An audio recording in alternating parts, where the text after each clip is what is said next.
Salam alaikum, chers frères et sœurs, louange à Allah et que la paix et la bénédiction soient sur son prophète ainsi que sur ses compagnons et sa famille.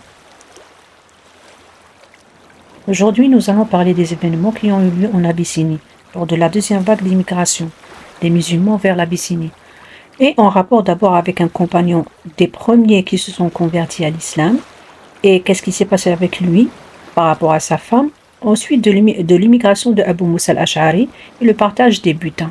J'aimerais d'abord attirer l'attention sur le fait que le roi de l'Abyssinie a épousé l'islam suite au débat qu'il a eu dans sa cour entre la délégation musulmane et les émissaires de Quraysh, les polythéistes.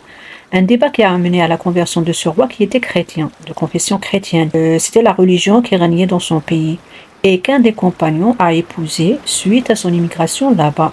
C'est un compagnon de première heure qui a embrassé l'islam. Il s'appelle Ubaydullah ibn Jahsh. Il est aussi cousin du prophète Mohammed, que le salut soit sur lui.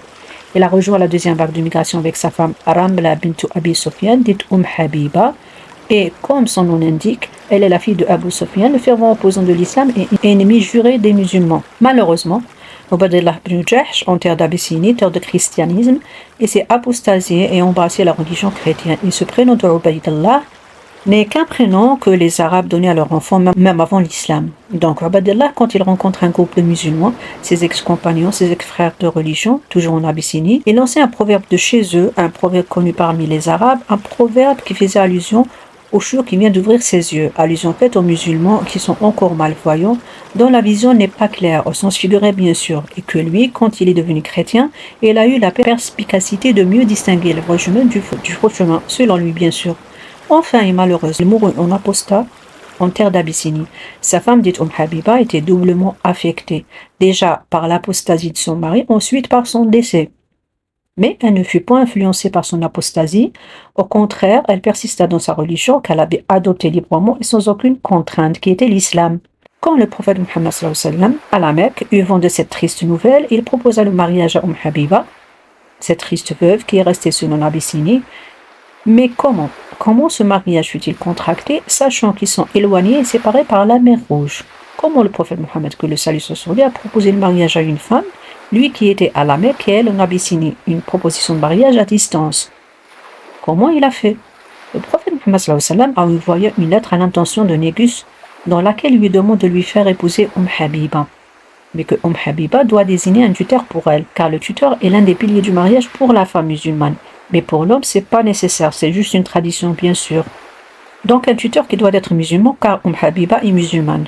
Alors Négus a chargé sa servante, qui s'appelle Abraha, en Abyssinie, d'aller chez Habiba. Elle s'y rendit. La servante frappa à sa porte. Quand Habiba lui ouvrit la porte, la servante lui annonça la bonne nouvelle. Elle dit à Habiba, le roi te fait part que le prophète Muhammad sallallahu alayhi wa sallam lui a adressé une lettre dans laquelle il lui demande. Le prophète Muhammad sallallahu alayhi wa sallam, il demanda à Habiba de désigner un tuteur qui la marierait au prophète Muhammad sallallahu alayhi wa sallam. Cette nouvelle a tellement réjoui Habiba qu'elle a enlevé ses bijoux d'argent qu'elle portait sur elle et les offrit à cette servante en guise de cadeau. En guise de cadeau à la servante qui lui a annoncé la bonne nouvelle. Elle lui a offert 2 bracelets d'argent et 2 boucles d'oreilles et des bagues qu'elle portait dans ses orteils, dans les doigts de ses pieds. Et là, je profite pour louer cette attitude que d'offrir un petit cadeau, un petit quelque chose, pour la personne qui nous apporte une bonne nouvelle. Mais hélas, de nos jours, de telles pratiques n'existent plus. Revenons à Habiba, j'ai dit qu'il lui fallait un tuteur, car son père est à la Mecque, Abu Sufyan. En plus, il est mécréant. Un mécréant ne peut pas faire le tuteur d'une femme musulmane. En plus, il est resté un opposant farouche de l'islam jusque-là. Dans ce cas, elle désignait Khalid ibn Sa'id ibn al-As de Bani Umayya, l'un des premiers musulmans. C'était une bonne nouvelle parvenue du prophète Muhammad sallallahu alayhi wa sallam, et c'est pas n'importe qui. Il a proposé le mariage afin de la consoler de sa triste perte, de la prendre en charge et de la soutenir. Car elle s'est retrouvée seule, son mari, son père, justement que son père, je le rappelle, était un farouche opposant de l'islam. Cette proposition de mariage était comme une providence. Et là, je profite pour attirer l'attention de ceux qui critiquent le fait que le prophète Muhammad sallallahu alayhi wa sallam était polygame. J'attire l'attention que le but n'est autre que le soutien et l'appui. Elle chargea donc Khalid ibn Sa'id, le plus en vue des immigrants de son clan de Banu Umayya, d'être son tuteur. Le préposé, Khalid ibn Sa'id, accepta volontiers cette charge et le soir même, le Négus, le roi, convoqua les musulmans présents en Abyssinie et à leur tête Jafar ibn Abu Talib, cousin du prophète, et Khalid ibn Saïd, le tuteur de Habiba. Le négus a prononcé le discours devant l'assistance. Il a commencé son discours par les mots suivants. Louange à Allah, le Seigneur, le Sacré, le Croyant, le Tout-Puissant. J'atteste qu'il n'y a de Dieu que Allah. Et le prophète Mohammed, que le salut soit sur lui, est son messager. Et c'est par son truchement qu'a été annoncé Jésus, fils de Marie. Et ça, c'est une affirmation qui prouve qu'il a embrassé l'islam. Le négus reprend. Il reprend son discours. Le prophète Mohammed, que le salut soit sur lui, m'a demandé de contracter le mariage de Habiba avec lui, avec le prophète Mohammed. Et c'est ce que j'ai fait. Ensuite, il lui a offert une dot de 400 dinars. Et un dinar équivaut à 4 grammes environ d'or. À vous de faire le compte. Combien de grammes d'or? Ensuite, le négus, il lui a versé les 400 dinars en vue et en reçu des présents.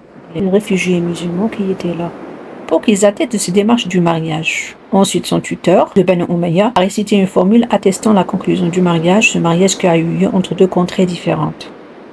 Le négus a invité les présents de rester pour manger, car il a dit que c'est une tradition suivie par les prophètes que de célébrer le mariage avec un repas. Entre-temps, les compagnons qui étaient sur le sol d'Al-Habasha voulaient rentrer à la Mecque, mais pas tous.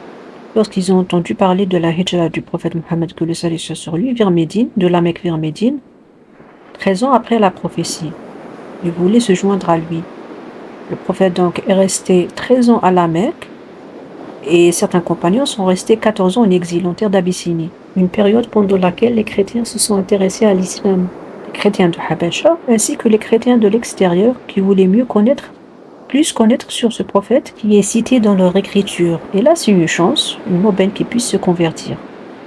Parmi ces chrétiens, les chrétiens du Yémen, qui ont délégué un groupe de la communauté de Najran, au sud de l'Arabie, une communauté rattachée anciennement au Yémen. Aujourd'hui, elle fait partie de l'Arabie saoudite, donc de confession chrétienne. Cette délégation de 20 hommes chrétiens sont venus à la Mecque, auprès de la Mecque, voir le prophète. C'était avant l'immigration vers Médine, quand ils ont entendu parler de lui à Al-Habasha.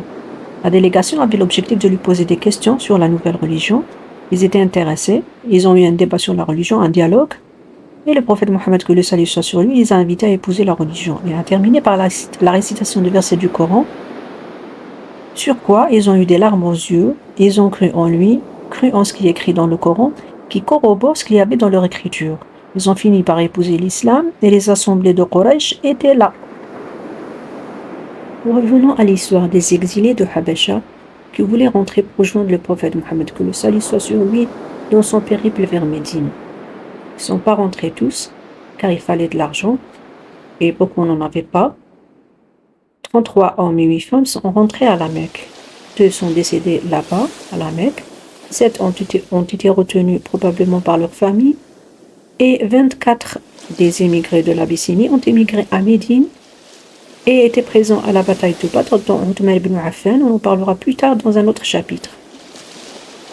En synchronisation de ces migrations vers l'an 6 de la prophétie, un bateau de nouveaux migrants a quitté le sud du Yémen à destination de Médine.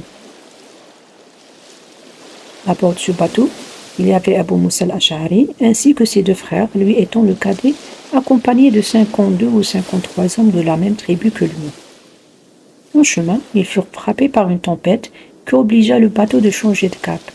Et ils se sont trouvés en Abyssinie, reçus par Ja'far ibn Abi Talib et ses compagnons. Ils y sont restés jusqu'à la victoire de Khaybar en Arabie, et quand le prophète Mohammed sallallahu alayhi wa sallam distribua le butin de la bataille de Khaybar à ceux qui ont participé à la bataille, il a inclus les réfugiés en Abyssinie. Ces réfugiés, y compris Abu Musa al-Ash'ari, ont eu leur part du butin en dehors de ceux qui n'ont pas participé à la bataille. C'est-à-dire les immigrés du bateau et les réfugiés de l'Abyssinie ont eu leur part du butin, même s'ils n'ont pas fait la bataille. Il y avait donc des gens parmi les réfugiés ou immigrants en Abyssinie qui ont contesté ce partage, prétextant qu'ils sont les premiers à immigrer par rapport aux immigrés du bateau. Ils ont dit qu'on est prioritaire. Asma bint Umays, la femme de Ja'far ibn Abi Talib qui était à Al-Habasha, a entendu ce qu'ils ont dit. Et quand elle était en visite chez Hafsa en Arabie, Hafsa, la fille de Omar ibn al-Khattab et épouse du prophète Mohammed, que le salut soit sur lui, sa visite, la visite de Asma, coïncida avec la visite de Omar ibn al-Khattab, père de Hafsa. Et Omar ibn al-Khattab, quand il a vu Asma, il a demandé à sa fille qui était-ce. Hafsa a répondu que c'est Asma bint Umays. Omar ibn al-Khattab répondit en plaisantant: Ah, le matelot d'Abyssinie, nous avons fait l'immigration avant vous. Nous avons donc plus de droits sur le prophète que vous n'en avez. Mais Asma répliqua en colère: Non, par Dieu. Vous étiez avec le messager de Dieu qui nourrissait vos pauvres et instruisait vos ignorants. Quant à nous, chassés dans notre pays, nous vivions en exil, dans la crainte et les soucis. Tout cela au service de Dieu et de son messager. Puis elle s'en alla raconter cette conversation au prophète, que le salut soit sur lui, qui après avoir entendu ce qu'elle a dit, il lui répond: personne n'a plus de droit que vous sur moi. Omar et ses compagnons n'ont fait une immigration, tandis que vous, les gens du bateau, vous en avez accompli 2, une migration vers l'Éthiopie et une migration vers Médine. Asma raconta plus tard: Abu Moussa al-Ash'ari, les gens du bateau, les immigrants d'Abyssinie, venaient vers moi, des groupes et des groupes, pour écouter ce hadith que le prophète Mohammed sallallahu alayhi wa sallam a récité les concernant. Ils aimaient tellement entendre de ma bouche ce hadith qui les réjouissait. Sur ce, je termine pour aujourd'hui. Je vous remercie de m'avoir écouté et à la prochaine, Inch'Allah, si Dieu le veut.